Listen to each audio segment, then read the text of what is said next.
So sad, Paulo, hindi bitbit si Kimi sa Cebu. Actor, pinadaan sa VIP exit ng Mactan Airport.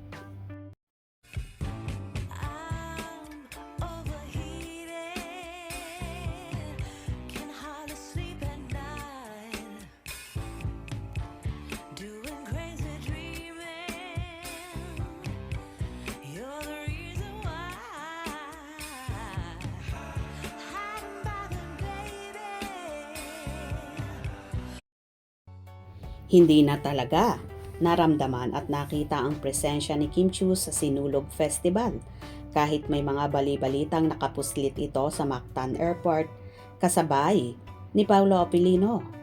Walang nakakuha ng malinaw na impormasyon kung nasaan si Kim.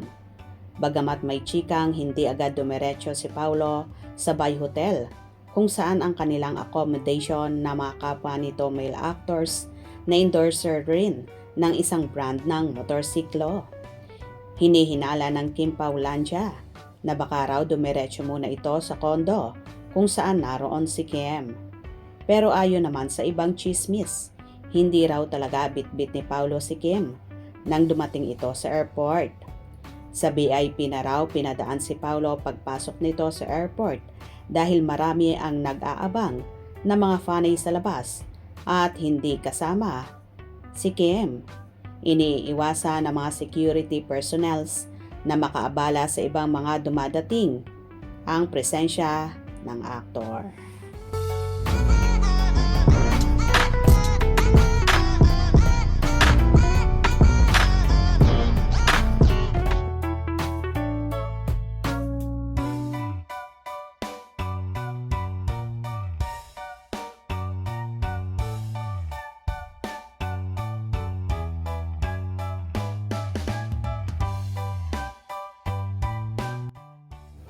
Anyway, big star nga si Paulo sa mga boses ng motorcycle brand.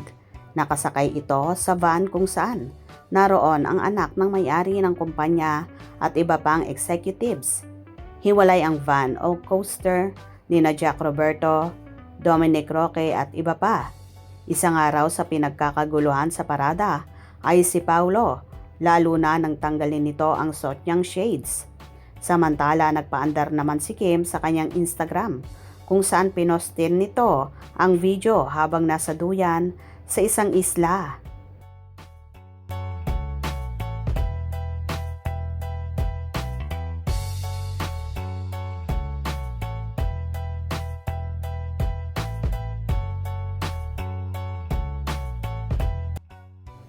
Ilang segundo, nagpalit ng frame at makikita ang actress na naglalakad sa sandbar.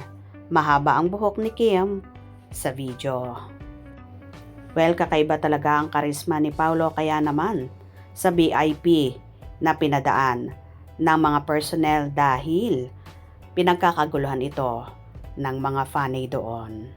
Hope you enjoyed. Please subscribe for more info.